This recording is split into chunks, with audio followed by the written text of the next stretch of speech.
For a 38th edition, welcome in everyone to the Voice of College Football, USC. We appreciate you being here as always on a Monday night at 11 o'clock Eastern Time, 8 o'clock where it counts on the Pacific Coast.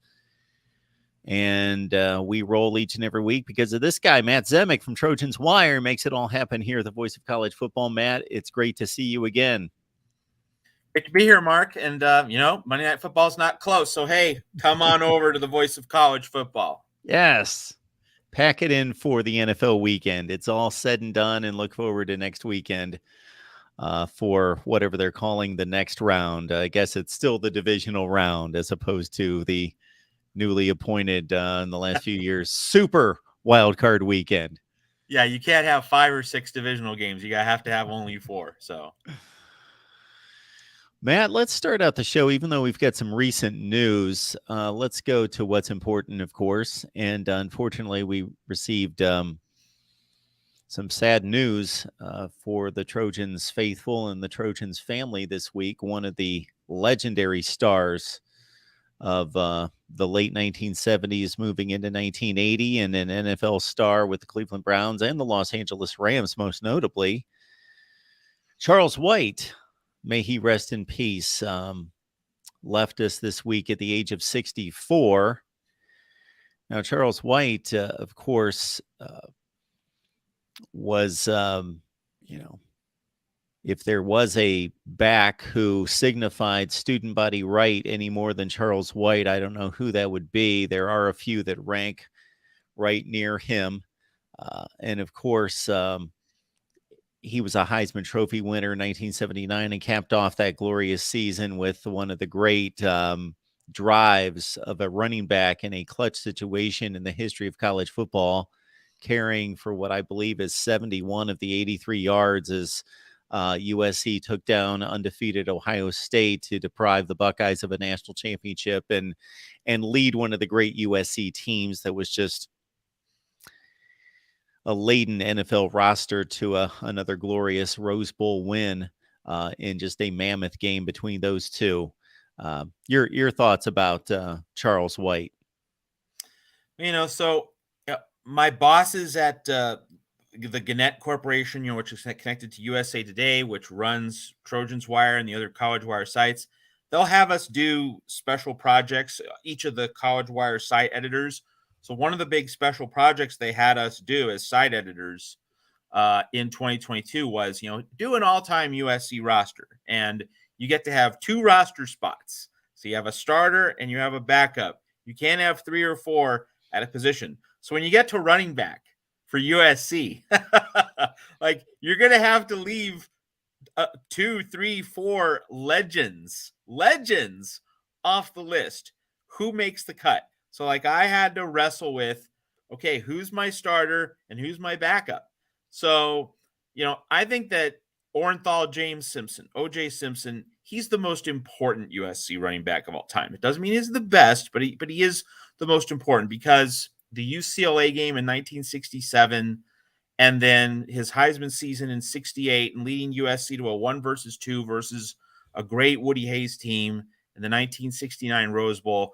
That was the upswing of the true Trojan dynasty, that 13-year period, 67 through 79 under John McKay and then John Robinson.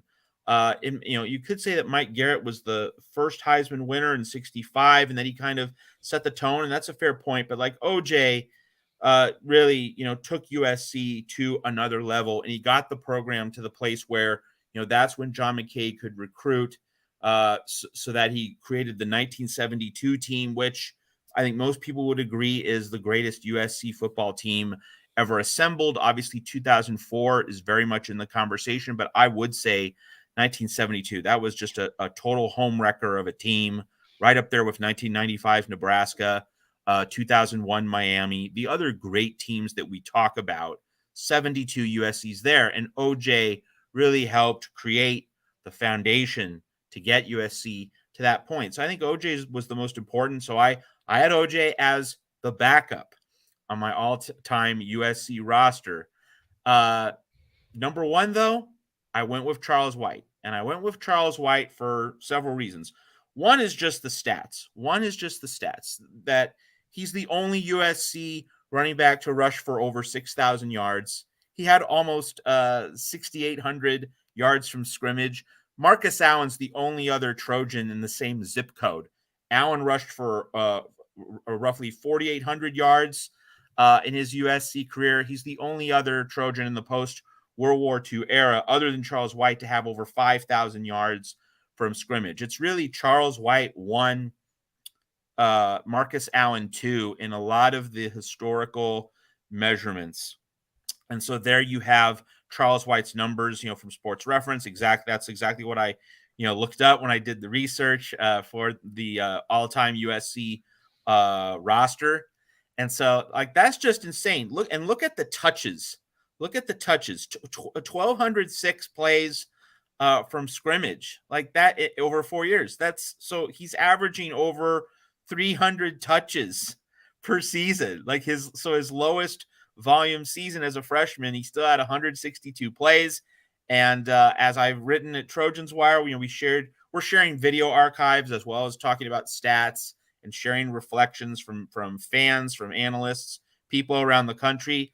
So we shared the video over the weekend of the 1977 Rose Bowl against Michigan. And what happened in that game? Ricky Bell was the star tailback of that team, and he eventually was picked by John McKay with the Tampa Bay Buccaneers. McKay went to the Bucs, so McKay certainly, McKay was recruited Bell before John Robinson took over at USC. So Ricky Bell led the Bucs to the 1979 NFC Championship game under John McKay. But anyway, he got hurt in his USC finale, the 1977 Rose Bowl game against Michigan. So who comes in to carry the load, score a big touchdown in the fourth quarter, seal that win, give John Robinson his first Rose Bowl win as USC head coach, and carry the torch, in that McKay to Robinson transition?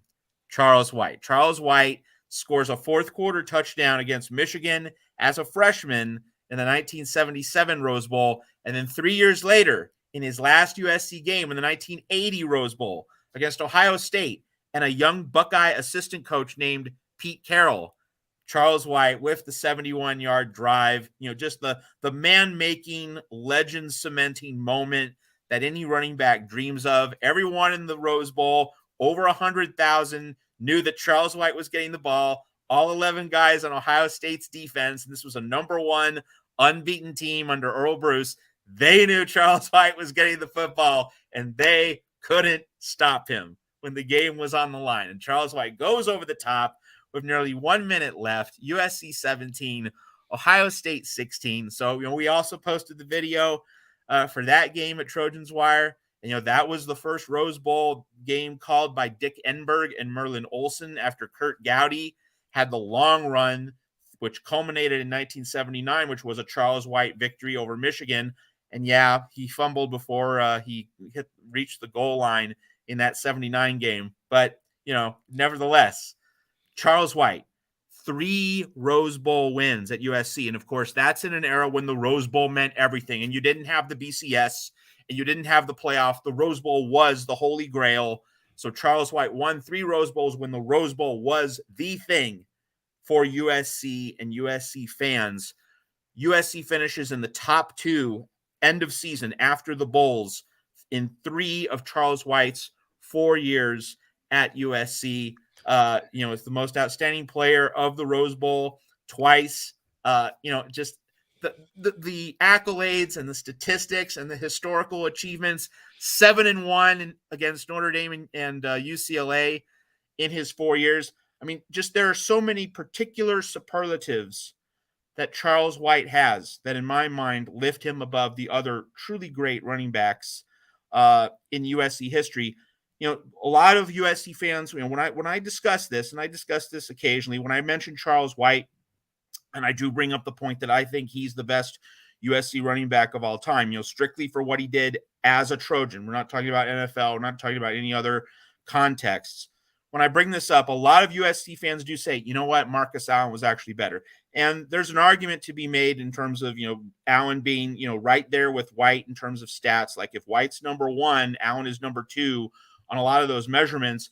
and USC fans will say, and it's a reasonable point, Charles White had Anthony Munoz blocking for him. Charles White had Brad Buddy blocking for him. And Marcus Allen didn't have the benefit of having some of those great USC offensive linemen blocking for him for all 4 years.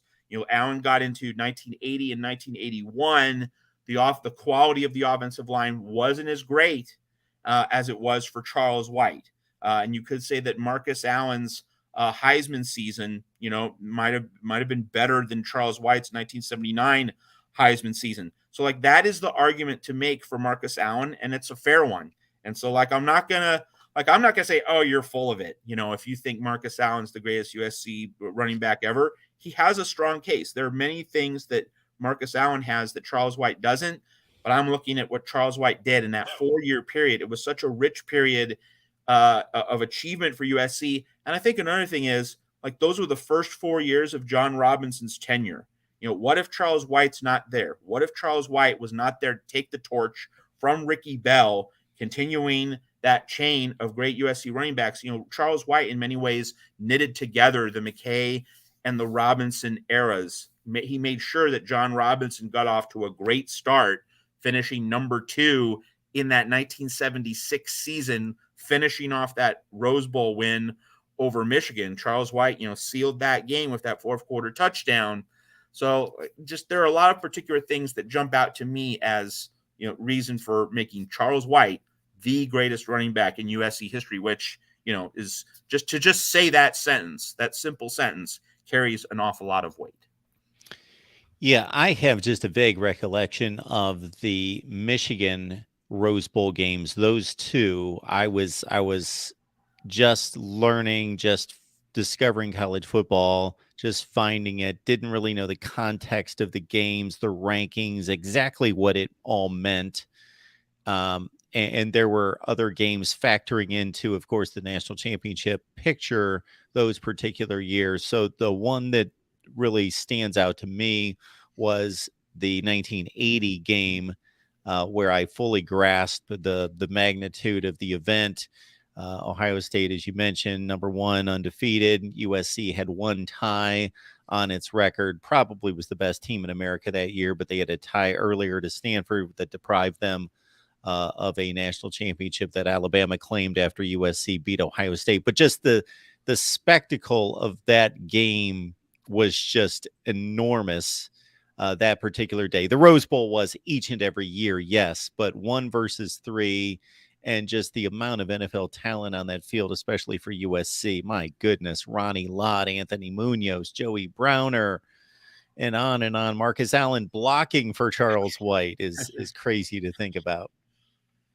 It absolutely was. And, it takes us to a very different time. And just for full disclosure, in terms of dating myself and as a college football fan and as a human being, the first Rose Bowl I was able to watch as a little kid was 1982, Washington, Iowa. So I didn't get to see Charles White live, just missed him by a couple of years.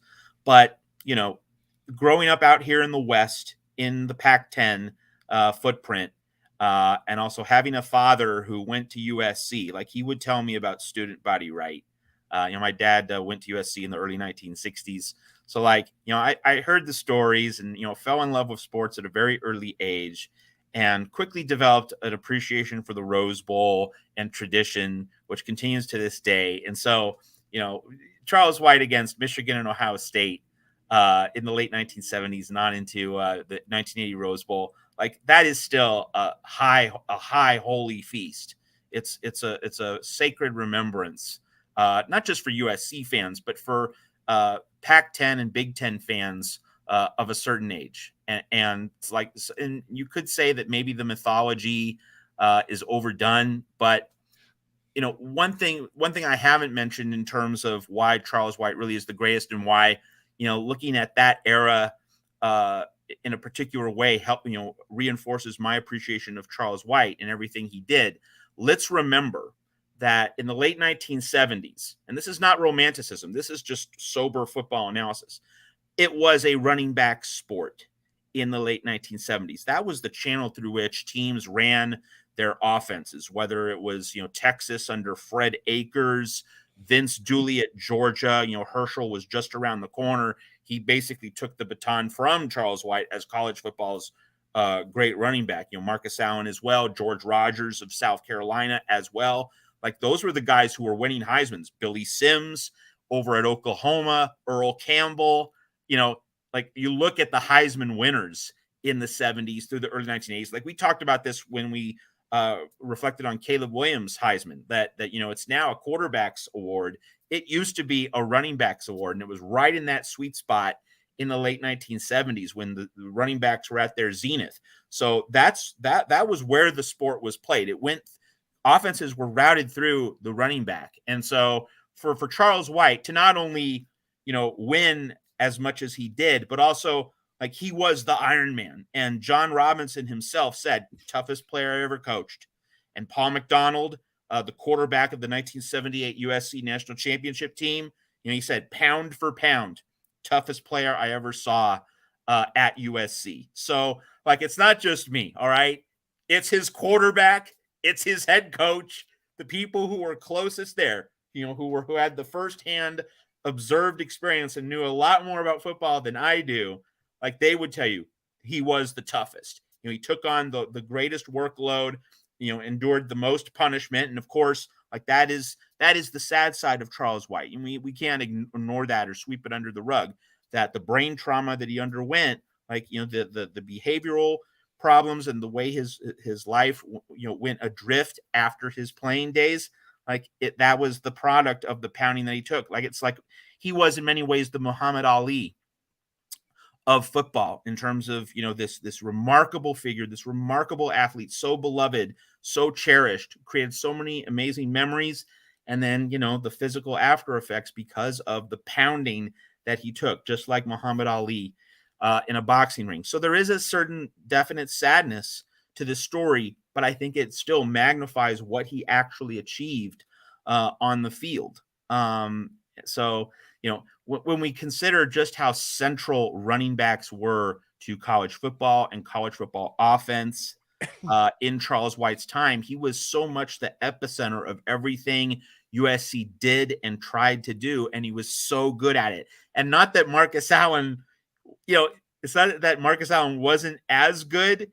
It's really the emphasis is just Charles White took on more of a workload.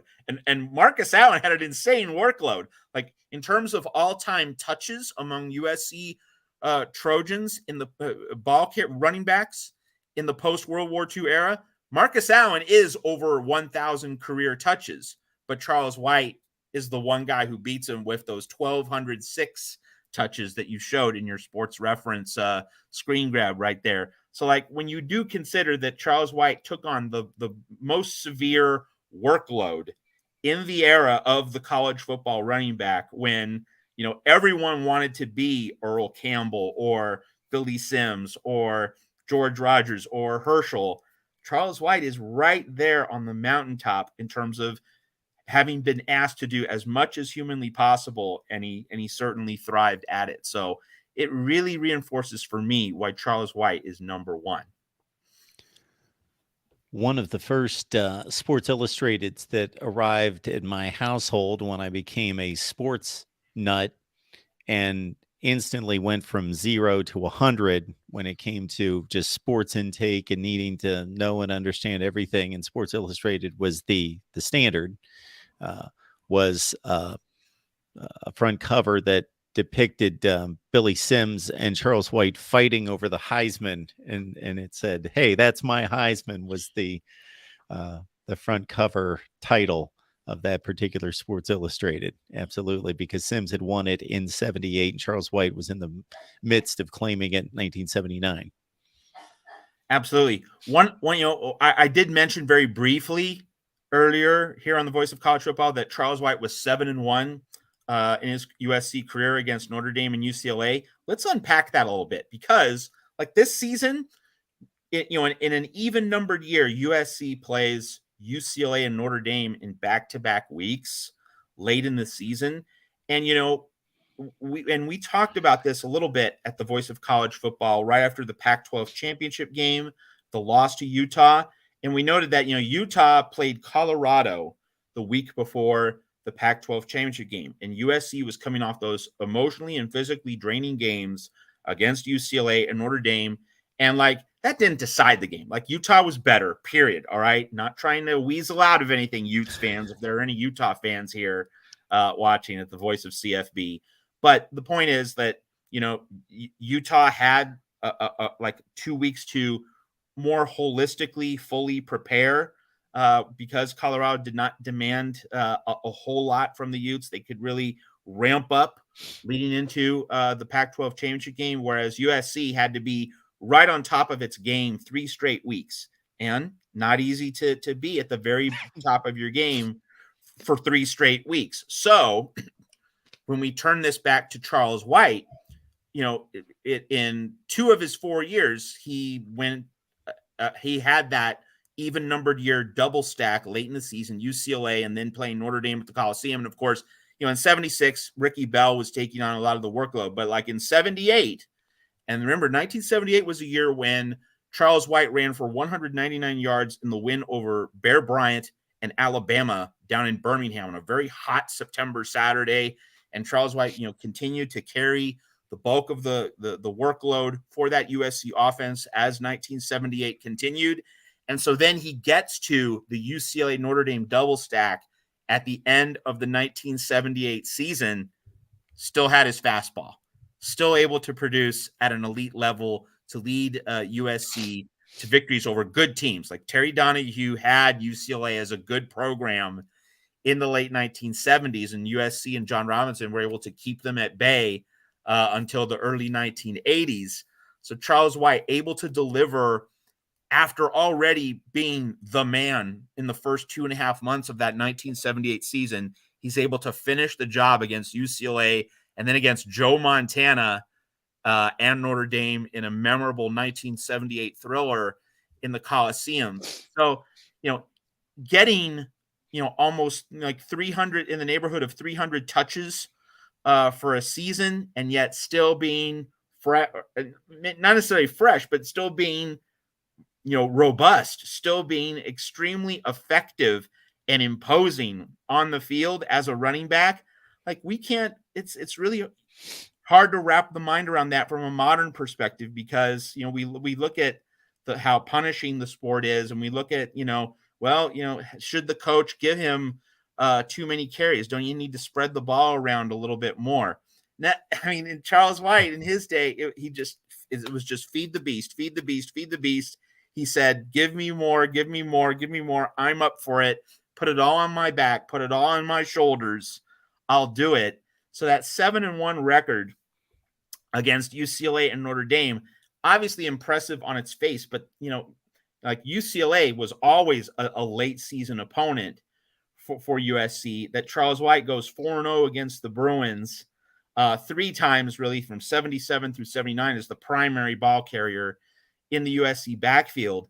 Like the fact that he was so good in November after getting punished for 2.5 months, like I just can't fully, you know, conceive of that. It's just a mind-blowing thing in terms of how amazingly tough, rugged, resilient, and just persistent Charles White is. He really, the more I study him, again, wasn't able to see him live.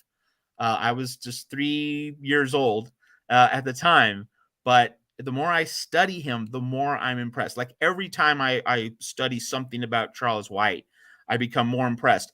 And it's not as though I'm not impressed by Marcus Allen. And I think, you know, like I did see Marcus Allen in Super Bowl 18 against the Redskins. I saw that epic 75-yard run, Pat Summerall on the call for CBS.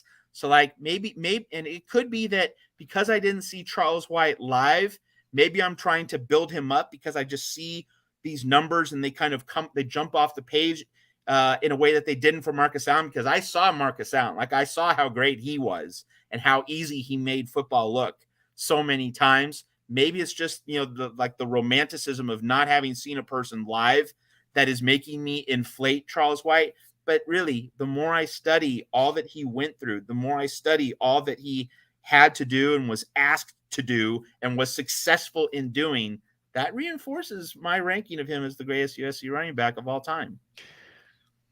And I think another aspect to that, and this is not a knock on Marcus Allen by any stretch, but when Charles White was on his game and his entire USC career was played in the spotlight of the biggest games and USC being at the very top of the sport, they tumbled a little bit, a few notches during Marcus Allen's most important seasons. And certainly in 1980, they didn't go to a bowl game. They were on probation that particular season in 1980. Then in 81, Marcus Allen's Heisman Trophy year, they lost 3 games, so they weren't at the pinnacle of the sport. They played a Fiesta Bowl against Penn State. What's remarkable looking at Marcus Allen's numbers, and I had recalled this, I had locked in my head his rushing total of 24-27 that year, but that he had 467 touches in 12 games. So could you imagine? So he was just a shade under 40 touches per game average. That if they, if this was in the modern era with a conference championship game, with a bowl game or 2 playoff games or anything like that, where he had played another just 2 games, let's say, he would have been in the 550 touch range. It's absolutely insane. It's just crazy. Like, Yeah, there's just no, does not compute. Like that's just the instant reaction to all of that. Great stuff. Yes, just epic college football scenes involving Charles White. No question about it. Just great stuff. And fortunately, a lot of games and a lot of highlights that are preserved for us on YouTube that you can check out at any time. Yeah. So we posted them at Trojans Wire. 1977 Rose Bowl, 1980 Rose Bowl for sure, and then there's some other 1978 Alabama as well. Those are the 3 individual games that we spotlighted at Trojans Wire, and then there are 2 other at-large collections of clips, and there's also a tribute section. So plenty of Charles White material for you to sink your teeth into at Trojans Wire.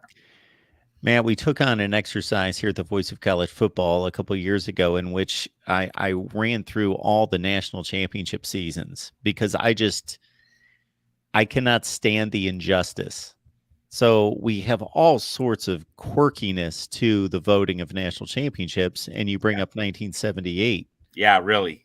Like that was decided head to head. How Alabama could share that 78 national titles beyond me. Like there should be zero dispute that USC was the sole national champion. So like, here's the thing. Obviously LSU fans, you say like they were the 2003 national champions, because they were honored and recognized by the BCS. But you didn't have USC and LSU playing each other head to head. In 78, you had USC and Alabama playing head to head. And moreover, it was in Legion Field in Birmingham, and USC pounded the living daylights out of Alabama. So like it was a road win. It wasn't even a neutral site win. It was a road win where USC dominated. So like if any SEC fans are comparing 78 and 2003, like USC is the team that has the legitimate gripe here. No one from LSU should be saying, oh, it's 2003 is ours alone. Well, we didn't play. And that's because Oklahoma had no business being in the Sugar Bowl after getting dump trucked by Kansas State in that season's Big 12 championship game. And just to be clear out there, folks, I have not made a judgment call on my opinion on who would win a national championship game. So I'm not declaring, oh, well, I have evaluated this roster to be better than that roster, therefore I believe they would win the national championship. No, I'm not doing that. I'm simply going through the metrics of the season and the justice of who had earned a national championship. So if multiple teams, in my estimation, sure, there is some judgment that needs to be applied, had earned a national championship, I'm not just declaring one national champion. I'm saying, you know what, for 1970, whatever, 3 teams earned a national championship. And because they did not play on the field, they all were 11-1. I'm giving out 3 national championships because I'm not going to make that distinction. I'm not going to make that judgment call. But in this particular case, and it happens elsewhere, 1978, yes, USC goes on the road and wins by 2 scores. They're the national champion. Makes no sense. It's really that simple. Like sometimes things are complicated, but sometimes they're not. And in 1978, they definitely were not. Like you think about the great, A or B split national championship situations. Miami, Washington, 1991, Georgia Tech, Colorado, 1990. The whole point of the dispute there and why a shared title was pretty reasonable in those situations is that the teams didn't play. 78 is not one of those situations because the teams did play. Yeah. Absolutely. Absolutely. Well, we appreciate everybody being here at the Voice of College Football USC. And again, check out Matt's work as Tim has dropped the link several times in the live chat. So please grab the link and check out Matt's work at Trojans Wire following USC athletics there. Our buddy Gerardo is asking, hey guys, I fully understand the need to improve the special teams efficiency, but also understand using your coaching positions for people who can recruit and develop players. Would a consultant do it? Yeah, it's an interesting point, Gerardo. But I would say that, having a coach on the field during a game, and let's reiterate this, that, USC should be petitioning the NCAA for, or should be moving in back channel forms or methods, some way, somehow, to get this 10 on-field assistant coach limit rescinded. Like that would be in the best interest of USC. If you get rid of the 10 assistant coach limit in terms of coaches that are allowed on the field during a game, then you can just expand to 11 or however many you see fit for your staff, and maybe like the offensive analysts, and consultants, the coaches who are not allowed to be on the field. Well, then they can be on the field. So that really, in many ways, could be the play for USC here. But if that is not able to be legislated, if that reform is not able to be achieved before the 2023 season begins, having a coach on the field who can directly teach, who can directly explain in the heat of battle during a game, like that's really important. And you want that hands-on coaching. You want that ability to adjust in the moment. So just as things stand, if you can't get the reform of that 10 coach limit dealt with, I think, having the hands-on coaching really is important. And a consultant, you're just trying to really you're trying to pinch pennies, really. You're trying to cut corners. And I think you just need to get a full-on great special teams coach, because some guys are out there. And I have to reiterate that with Notre Dame getting Sam Hartman at quarterback, it's going to be a rough ride for that USC defense in South Bend next October. That game's likely to be very close heading the final few minutes. You want to be able to get a value-added special teams play that gets you 3 or 7 points, and you definitely want to avoid the nightmare that costs 7 points on special teams. So for me, I've been clear. The investment in a special teams coordinator as part of your on-field staff, I think that's worth it, especially when you go up against the really elite opponents on your schedule. And of course, USC's playing Oregon this year. USC's playing Washington this year. A lot of games that are expected to be close, which could turn on a dime with a big special teams positive play or disaster. The investment in a special teams coordinator, in my mind, is clearly worth it for USC. Big news this week, but not unexpected. Jordan Addison declares for the NFL draft. 100 catches at Pitt the previous season, which of course won him the Bolitnikoff Award. Drop in production this year, 59 catches, about 15 yards per reception, 8 touchdowns.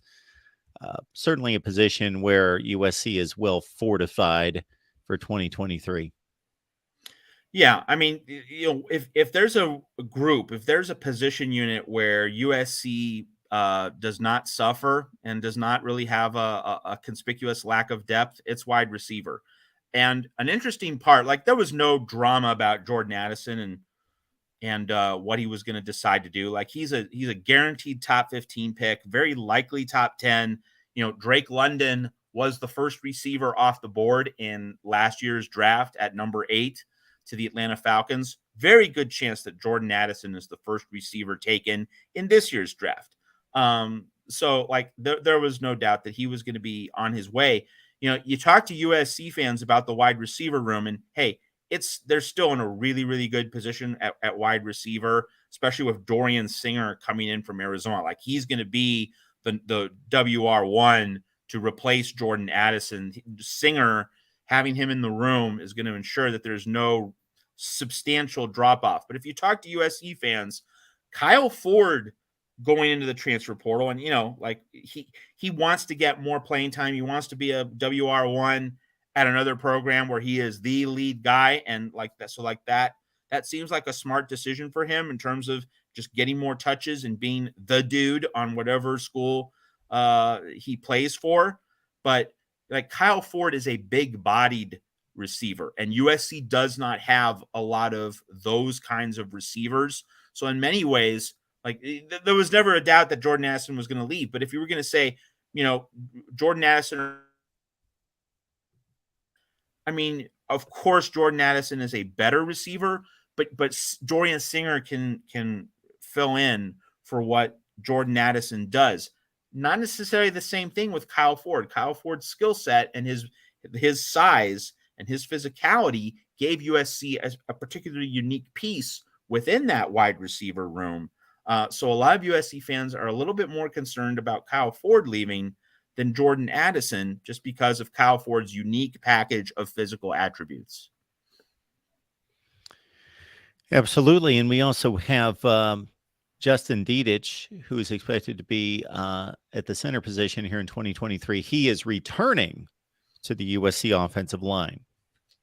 That is enormous. You know, like we know that offensive line depth really came back to bite USC when Andrew Voorhees went down, wasn't able to play in the Pac-12 championship game. You know, Utah was able to roast Mason Murphy, the backup, who was thrown into the fire.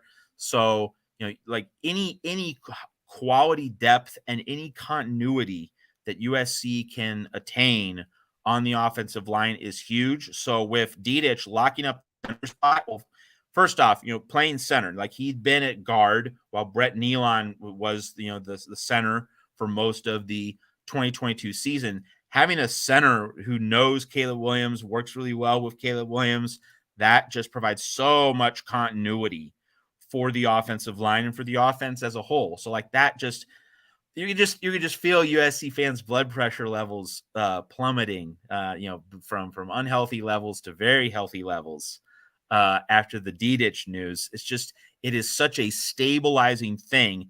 And, you know, let's like unpack that whole notion of stability for a little bit. You know Lincoln Riley, he is an offensive wizard, but obviously throughout these next 8 months, what's the focus going to be? Defense, defense, defense, making sure Alex Grinch is able to put a better product on the field. I mean, this 2023 season, like it's not going to be a referendum or verdict on how well Lincoln Riley can coach offense. Like we know that. We saw that this past season. It's going to be how much does Lincoln Riley care about defense? And so just referencing this Dedich return, like that just gives USC's offense so much stability that it's the kind of thing that, you know, might enable Lincoln Riley to devote 10, 15 more minutes per film session or practice at various points in the off season during spring ball. Like, you know, you'd think that, okay, like we got this on offense. We got this with our offensive line.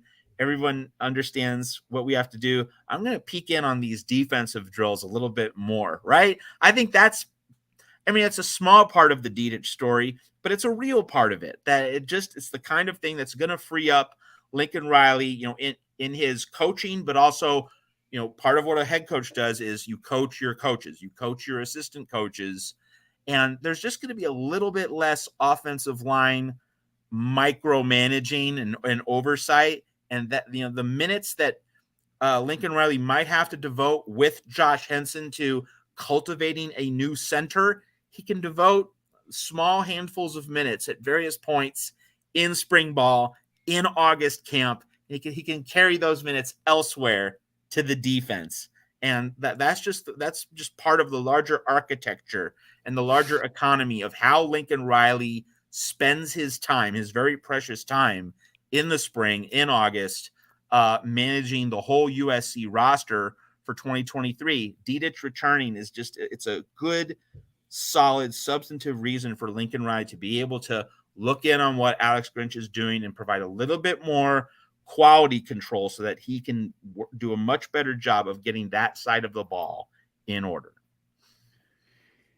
Dedich joined USC out of the 2018 class as the second-rated center in the country. He was roughly a top 115 prospect and top 15 player out of the state of California. And, of course, the Trojans have landed 2 veterans in the transfer portal along the offensive line this offseason, and right tackle Michael Tarquin out of Florida and Washington State offensive lineman Jarrett Kingston, and are probably looking to do more damage in the transfer portal along the offensive front.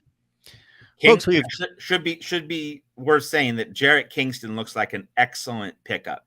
That he was excellent on his pass blocking snaps at Washington State, and of course, what he's another Pac-12 transfer with working knowledge and understanding. Like, he knows Oregon and Washington really well, so that working knowledge base just makes him an extra valuable pickup for USC. Folks, I have just dropped the link to the show in the chat if you would like to ask Matt and or myself a question.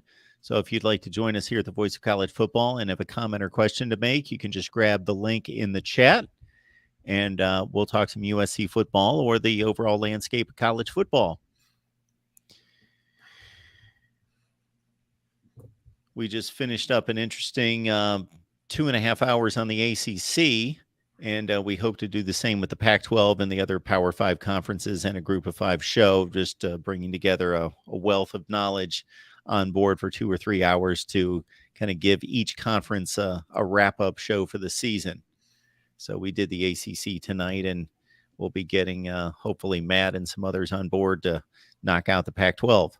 Okay, so you mentioned the ACC, so we have to mention this, right? You know, we could have in 2023 in the college football playoff, what if USC plays Clemson in a national semifinal? Lincoln Riley against Garrett Riley and Dabo Swinney, now that Garrett Riley's been hired by Clemson. And I have to say, like, Dabo Swinney, this is the urgency we should have seen from Dabo Swinney the past few years, but we didn't. He seemed to just hope that, you know, whatever coaches he had in the stable were going to be good enough. No, like, he needed an elite coordinator, and that really brings us full circle at Clemson, because the moment Dabo began to build his empire at Clemson was when he realized, I need help. I'm not the smartest guy in the room. I need some specialists to manage my offense, Chad Morris, and my defense, Brent Venables. You know, he endured the humiliation of the 2012 Orange Bowl, the 70-33 loss against Dana Holgorsen, Geno Smith, and West Virginia. So then he goes out and gets Brent Venables, and Clemson football takes off. It ascends to the mountaintop. And so this hire of Garrett Riley, after seeing Clemson's offense hold the program back the past few years, like, that shows me Dabo is, you know, he's sweating. He feels the urgency of the moment. He knows he needs an upgrade. He knows he needs to modernize and update his offense. He knows he needs a cutting edge play caller in there at Clemson. So, like, that shows me that Dabo is serious and that he's not, you know, getting stale. He's not stagnating. I mean, I still think that Dabo needs to work the transfer portal. Like, he doesn't believe in that, and that's been to his detriment at Clemson. But at least this hire of Garrett Riley shows that he really gets, you know, a significant piece of the larger pie. He understands a portion of what he needs to do to get Clemson back to that, you know, place where it's the Tigers are annually making the playoffs. So Lincoln Riley against Garrett Riley, you know, can we get that in the college football playoff, the final 4-team playoff before we go to the 12-team playoff? That's certainly an off-season plot point that's going to be talked about a lot.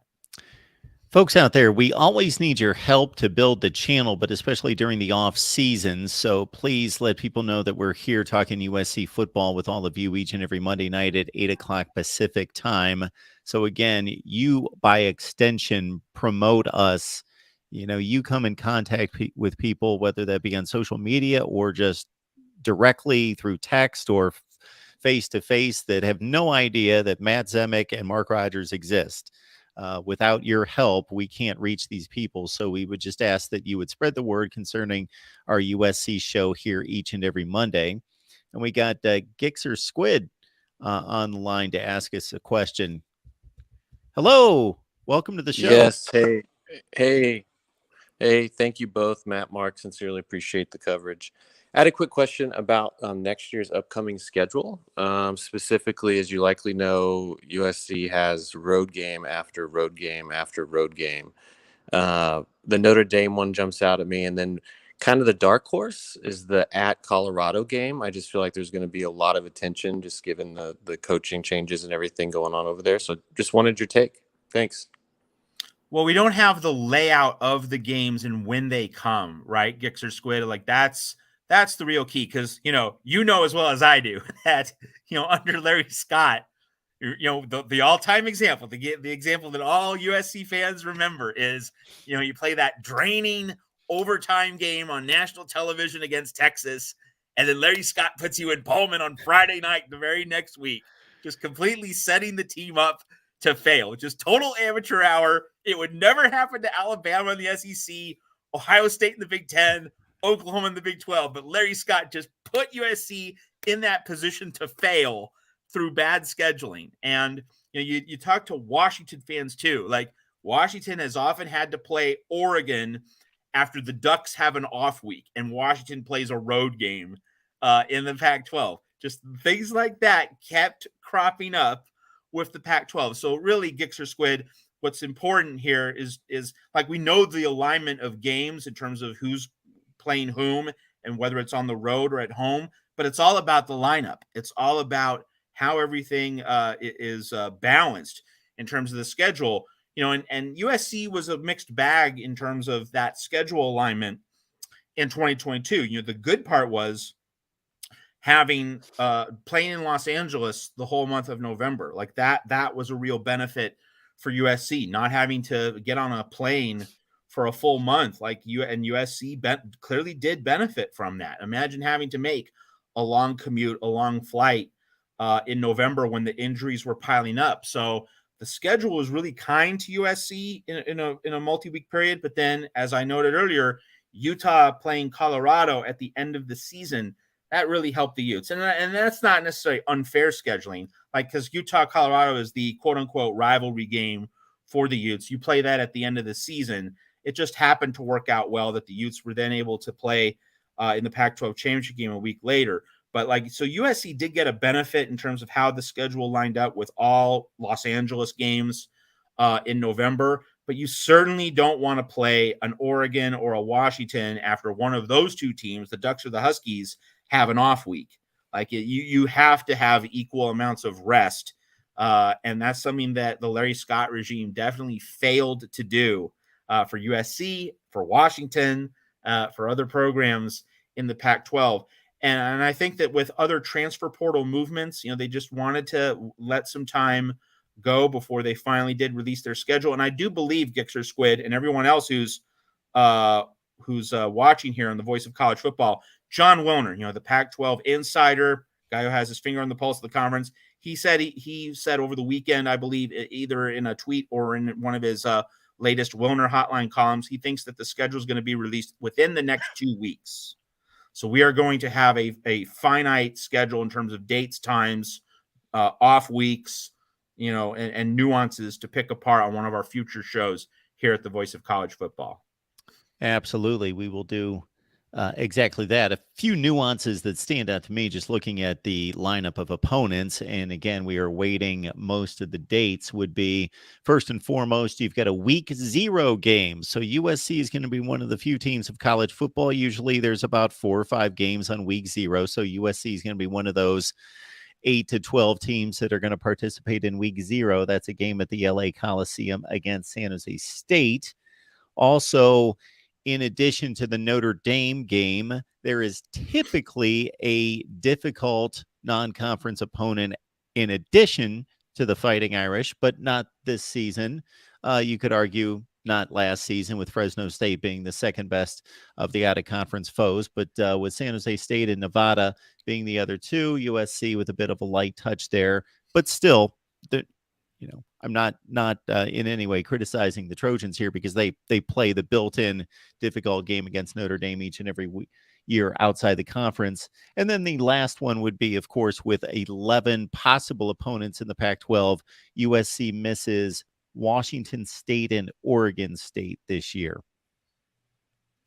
And it's a good year to miss Oregon State, because the Beavers just are so tough. And if you were to get Oregon State, this year, the Beavers would have revenge on their minds for what happened last year in Corvallis. So, that's not a bad game to miss. Obviously, USC will have to go through Oregon and Washington this season. And I think that, we'll discuss the schedule a lot more when it comes out. But I think at this early juncture, if you're a USC fan, and I was to tell you right now, Trojans are going to go 2-1 against the Oregon, Washington, Utah trio, I think most USC fans would take that deal right now, just because there's so many questions about the defense.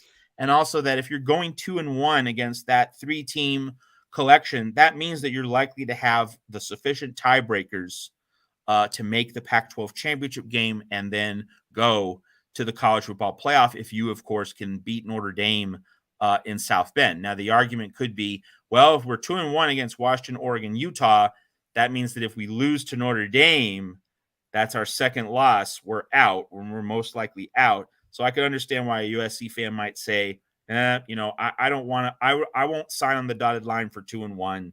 I want to see if we can go 3-0. And then if we lose to Notre Dame, that means we still have just one loss, and we're headed to the Pac-12 championship game with a chance to go to the playoff. But anyway, it's going to be fascinating to break down the nuances in the Pac-12 schedule once it is released, and we should have that. I would say not for next week, but for 2 weeks down the line here at the Voice of College Football.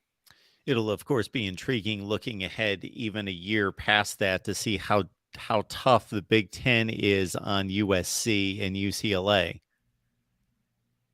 Absolutely. Like that is definitely going to be a thing. And it's going to be interesting in terms of what we're doing at Trojans Wire, like, in the off season, and not so much right now, because this is a USC sports site and I have this other sport called basketball to cover for the next few months. But when we get to spring ball and then we get into May, June, like, there will definitely be a lot more attention paid to the Big Ten. Like, that is like 2023 is when we get into the middle of the year, heading into football season.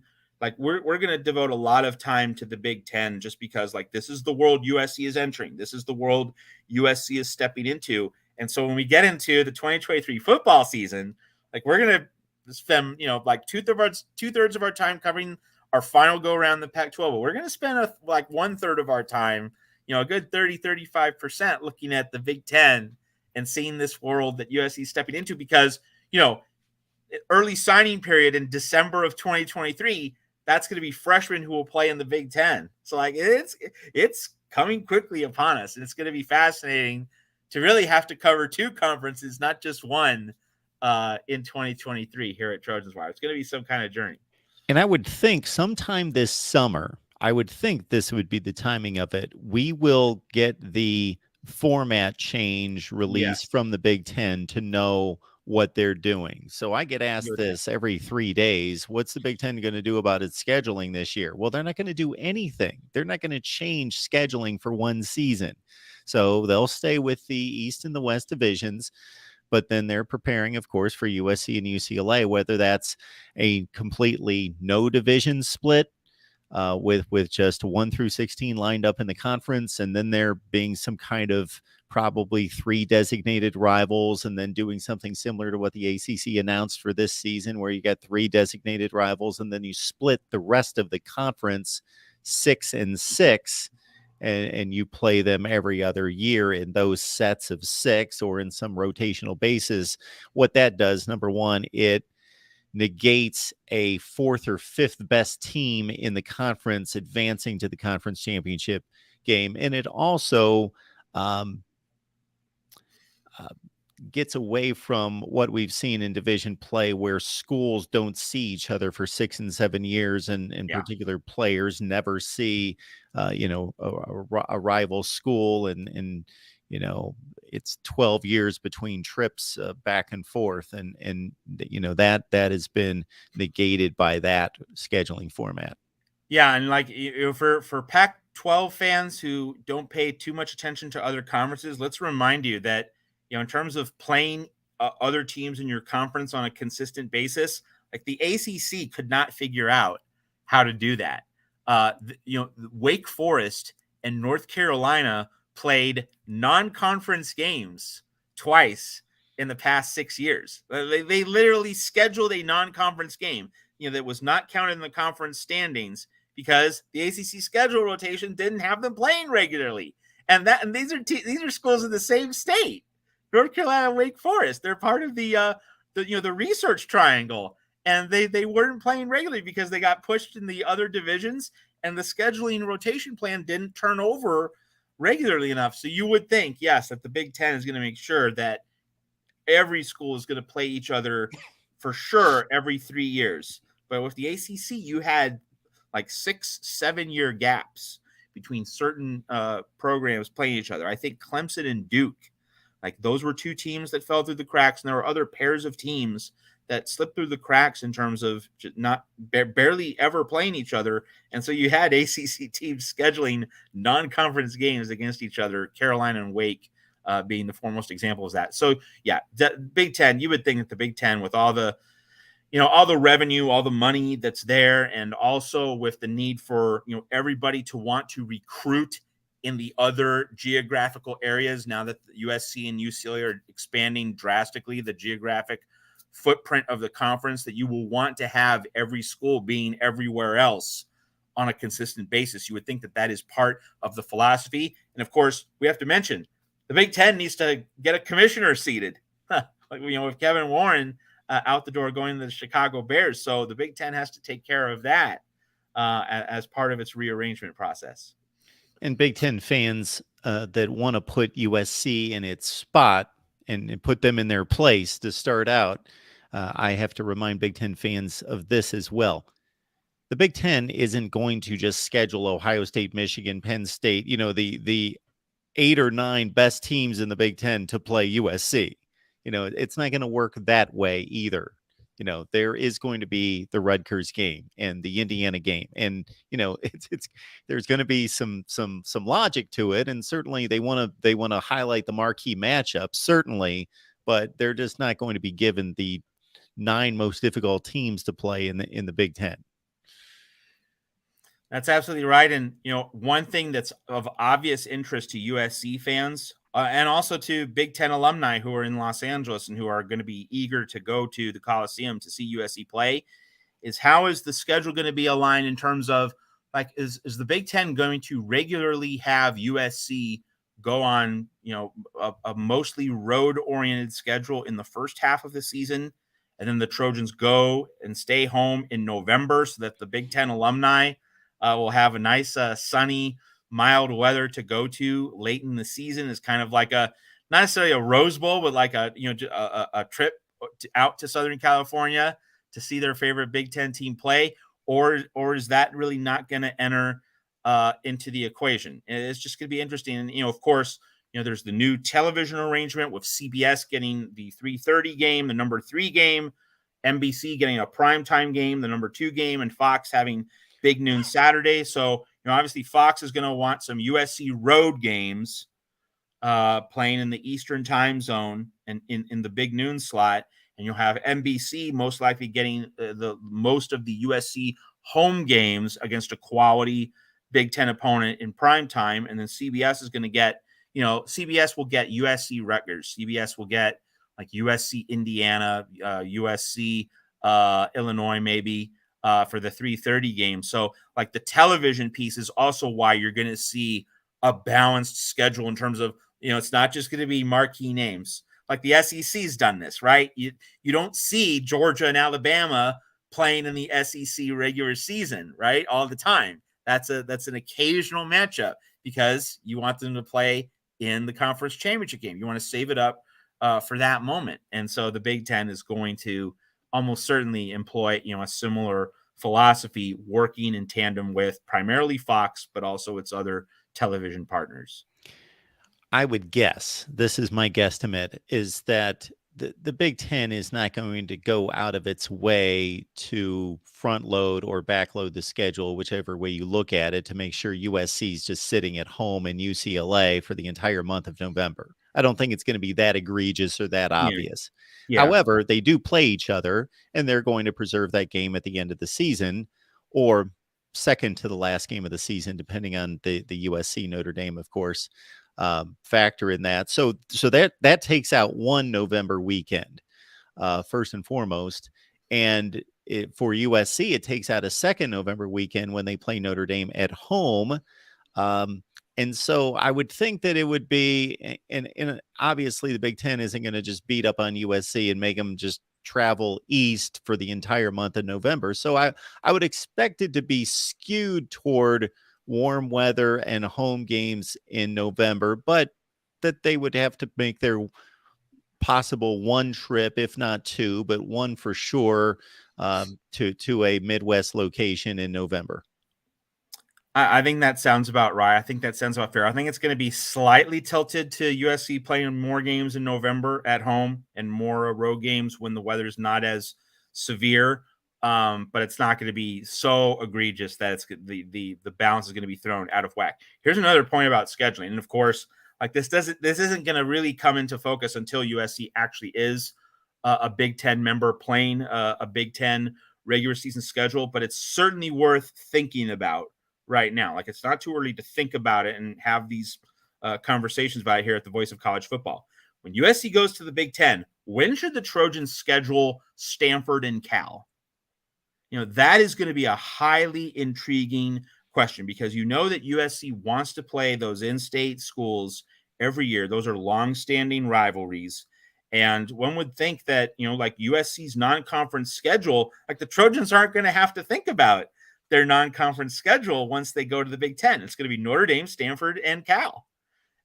So you're not playing cupcakes, and yet you're not playing overwhelmingly threatening teams. Like just in terms of the actual merits, in terms of how you structure a non-conference schedule, like that threesome makes real sense for USC, not just because you're preserving long-standing traditional rivalries, but because right now Stanford and Cal are not particularly challenging, but yet you're still getting the rivalries. Like it's USC gets to win on a lot of levels with that. But the other nuance is, like, do you want to play Stanford? Can USC get away with? There's going to be a push and pull with the Big Ten on this and with the TV partners. But like, if I'm USC, just if I have any leverage in the room, and because I joined the Big Ten and the Big Ten's making this major investment, one would think that Mike Bohn has some negotiating leverage at the table. If I'm Mike Bohn, and I know that this is all far away and we still have a 2023 season to deal with, but just like right now, my initial feeling is Mike Bohn should try to see if he can get like Stanford or Cal, one of the two, as like an early November opponent. Not just because you're staying close to home later in the season, you can kind of catch a breath, but also, to play Stanford or Cal like 2/3 of the way through your season before you play an important Big Ten game against Wisconsin. Like if you have to play a road game at Wisconsin on the second Saturday of November, playing Stanford or Cal as a non-conference game the week before that might kind of enable you to just kind of gear up for that Wisconsin game before you then get into UCLA and the end of your schedule. So, we're conditioned to think that, only Notre Dame is the non-conference game for USC, which is played, outside of September, in October in odd years when it's in South Bend, as we're going to have this year in LA and on Thanksgiving weekend. But if I'm USC, I'm thinking about can I play at least one of the two, Stanford or Cal, as a non-conference game when we're in the Big Ten? Can I get at least one of those two games later in the year? Because I might need that breather later in the year.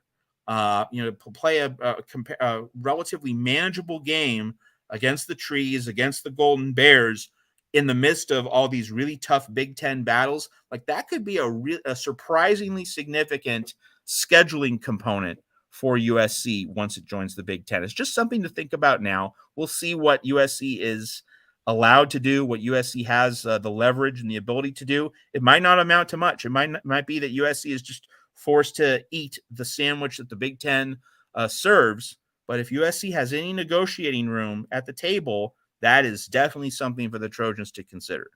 Well, as you well know, Matt, rarely do Big Ten teams take breaks from the conference schedule. They usually play their 3 non-conference games right out of the gate, Yes, and they then they do. play the rest of this. Now, they have let up on that a little bit in recent years, where you do see a conference game or two sprinkled in the first 3 weeks, and then it broken up a little bit. But generally, it's 3 non-conference games, then you play. So I would expect the other fan bases to bellyache about that if USC gets to step out of conference later in the season. Okay, Tim, our friend Tim Prangley says, I want to play other teams. Tim, what is like your initial sense of what a good non-conference mixture would look like for USC? Because, let's keep this in mind, that because USC is traveling to the Eastern time zone, to the Central time zone, how should USC juggle its non-conference workload? Like, that is a real consideration. I mean, you're not going to be able to play all 3 non-conference games at home, certainly in the years when you have to go to South Bend to play Notre Dame.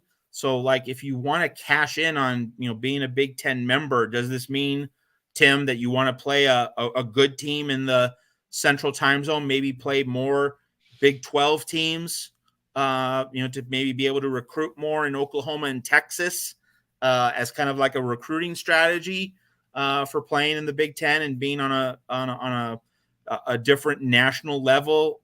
What are some of your thoughts? And maybe other people watching here at the Voice of College Football might have thoughts that are similar to Tim's. It's an interesting conversation to have. Yeah, I can understand Tim's point down the road, but initially, for the first at least 3 or 4 years, while for most teams, the freshness and diversity, the interesting part of the schedule is the non-conference because it's different teams. It's going to be just the opposite here. So the freshness and diversity and unique quality of the USC schedule for the first few years in the Big Ten is going to be playing all these Big Ten teams and playing this just completely different schedule.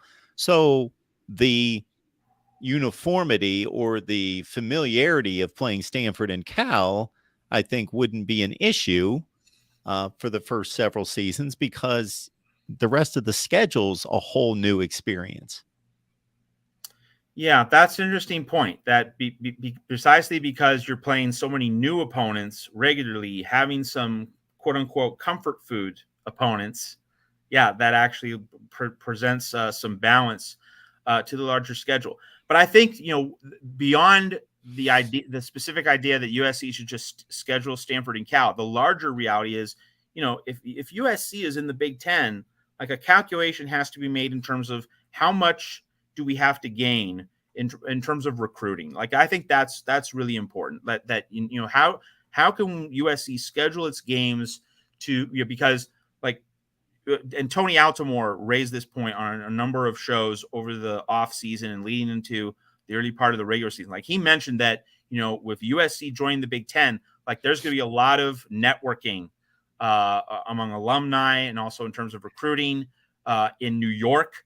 When USC plays a road game at Rutgers, there's going to be a lot of recruiting and networking among Trojan alumni in Washington, D.C.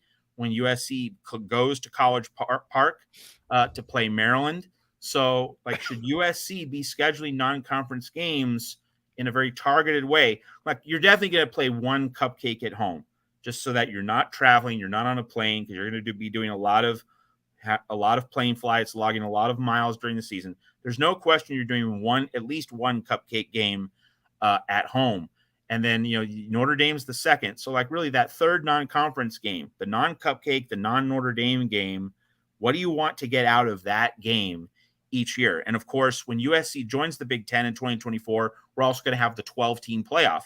So that does mean that if you're USC, you can lose twice, not once, and still be very likely to make the field. That could also be a significant factor to take into consideration in terms of how USC wants to formulate its non-conference schedule mix in the Big Ten. Your schedule is going to be difficult enough in conference, and on top of that, you play Notre Dame as one of 3 non-conference games. You don't want to beat yourself up. There's no reason to just make your schedule just a complete gauntlet. Absolutely. Yeah. Like you're going to have the gauntlet in the Big Ten. Like that is the new gauntlet. And you want to be sure that you're ready to make your statement when you play every Big Ten team on your schedule. There's no question about it. So yeah, like that is, is an important thing to keep in mind, but also, because USC's profile will increase in the Big Ten, like USC is not going to be on Pac-12 network anymore. You're going to have a lot more visibility for each game you play. Like the Trojans will want to pick their spots and see what opportunities are out there, I think, in terms of playing a non-conference game in a part of the country, which will enable them to recruit nationally and make sure that they get offensive linemen for Big Ten weather in November when they have to go on the road in the Big Ten, in Madison, in East Lansing in November. When they're asked to do that, they might need to get linemen from that part of the country. So maybe you play an occasional non-conference game, not every year, but maybe once every 3 years that you play a game, somewhere in the Midwest against a tough team, maybe I don't know, Cincinnati, maybe West Virginia, something like that. So that you have a reason to go to Pittsburgh and recruit, or you have to get to go to other upper Midwest cities in that part of the country, and you can recruit Big Ten linemen like that. That should at least be a part of the recruiting philosophy attached to non-conference scheduling in the years ahead for USC. For the reasons we've already cited, meaning the UCLA game is going to be a home or close proximity road game for USC every year, the Notre Dame game every other year at home in late November. The weather issue for USC, I'm not going to say that USC is not going to get caught in a weather game at some point in the next 4 or 5 years, but it's really, if you really look at the weather the first couple of weeks of November in the Midwest, it's really not that big a deal. It's I bet the average temperature in Columbus, Ohio, the first couple of weeks in November's in the high 50s. That's a more centrally located. I understand Minneapolis is different and others, but so yeah, they'll catch some weather, but it's been a little overblown in regards to what the weather's like in the Midwest in November. That's true. I would say though that one of the games that's hard for me to shake in terms of a high flying offense running into a miserable weather day, Ohio State at Northwestern. CJ Stroud was just off, and the weather was just yucky, and just true. human being. But it wasn't cold. It wasn't like cold, 65 degrees outside. But windy and gray and just not very fun. Not very fun. And so and so it does bring up the point again, not so much whom USC plays, but where and when. Maybe Lincoln Riley will think to himself, you know what? If we are able to play a non-conference game in the middle of October in the years when USC isn't going to South Bend, so in other words, it would have to be an even numbered year because you have Notre Dame as the non-conference team, on Thanksgiving weekend. But in an even numbered year, should we play a game in an Eastern or Central time zone location in mid-October to prepare us for a bad Big Ten weather game, so that this non-conference game, it's maybe USC plays a road game against a weaker opponent, but it's in a bad weather location in mid to late October. I don't know. So maybe you go to Memphis, maybe you play like a late October game against Memphis, so that when you then have to go to Columbus or Iowa, a week or two later, you don't feel entirely like a fish out of water. I mean, like, I'm I not don't saying think that's Memphis likely. is quite going to do it. All right, I don't. Maybe Iowa State. There you go. There you go. That's probably a lot. That's a better choice. Yeah. So like maybe you do that with your third non-conference bite of the apple. If you're USC, you use that non-conference game to prepare yourself for the Big Ten weather game. So it's just another thing to play with. I'm not making any predictions. All right, I'm not assigning any likelihoods. But like, if you're USC and you have the ability to manipulate your non-conference schedule, you should be thinking about things like this. That might not be the best answer or the final solution, but USC should be thinking strategically about its non-conference games, not just, we'll just play whomever and we'll get our non-conference games out of the way early. USC should not be on autopilot. Let's put it that way with its non-conference scheduling. I would guess that some of USC's trips in late October throughout the month of November to places like Boulder, Colorado, Salt Lake City, Pullman, and other places have been just as nasty, if not more so than what they're preparing for. It's true, but USC didn't have that this year with the all Los Angeles November schedule. It really did not, because in past years, USC has had to play in Boulder in mid-November, where it would get a little chilly, and it would have to play in Pullman a little bit later in the season. But USC didn't have that this past season. So like that would be good for Lincoln Riley if he makes sure that when he gets to the Big Ten, if he can schedule non-conference games that can prepare his team in any way. It might not be for bad weather. It could just be for recruiting purposes. Like there just should be ways that USC should be thinking strategically about how it aligns its non-conference schedule. That's the main point. Folks, we appreciate you being here at the Voice of College Football for our USC show each and every Monday. We've got 108 on the line, so keep in mind, as usual, we've got the most people here at the conclusion of the show. So what you need to do is, number one, please be on time next week. Join us from the beginning, from the opening kickoff at 8 o'clock Pacific time on Monday night. And number two, no problem. No worries. You can watch the entire show. It's going to post here automatically within a few seconds of the time that we shut down here, so you can watch what you missed. So please do that. Watch what you missed. And catch Matt's work at Trojans Wire. Is there anything in particular, Matt, that you'd like to feature this week?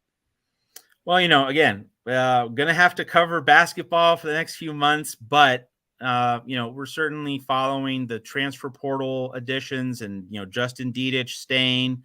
And obviously, like, we're going to continue to peel the onion with Alex Grinch and just study how he can evolve, how he can do things better, how Lincoln Riley tries to hold him accountable. So, we're going to continue to wrestle with those kinds of things at Trojans Wire. But, it's the off season. And so, I really love selling our website and promoting our website in the heart of football season. I'm not going to say, oh, you got to go to Trojans Wire in mid-January. I believe in selling the website, during peak season. And also if there's a big story. I think the main thing to close our show with, in terms of, what you want to go to at Trojans Wire, if you're a USC football fan, go to our Charles White section. Go to our Charles White tributes. We have video of the 77 Rose Bowl, video of the 78 Alabama game, video of the 1980 Rose Bowl, another highlight clip, and our tribute piece with social media reactions to the death of Charles White. So I think that is really the featured attraction for USC fans at our site. But really, folks, it's great that if you read Trojans Wire, I really appreciate it, but it's the off season. Do other things with your lives, really, and enjoy what it's like to, have a beer, go out on date night, something, this is time for you to enjoy other things as well. All right. Have a balanced existence, which I am trying to do as well. I won't show quite the class and dignity of as Matt just did. I'll say, go ahead and check us out on the Voice of College Football all the time. In the middle of May, be an ardent viewer. But I will let you know that we do have a both a Iowa and Nebraska shows coming up on Tuesday. So if you want to mix it up with other fan bases, you can join us on our Iowa and Nebraska channels Tuesday at 5:30 and at 7 Eastern. Matt, we appreciate you making this happen each and every week. Without you, we don't have a show. So thank you so much for being here. Thank you, Mark, for having me. It's always a pleasure. And hey, I mean, like we had over 100 people here on an off-season holiday Monday in January. That's the loyalty we love here at the Voice of College Football. Thank you, everyone, for joining us tonight.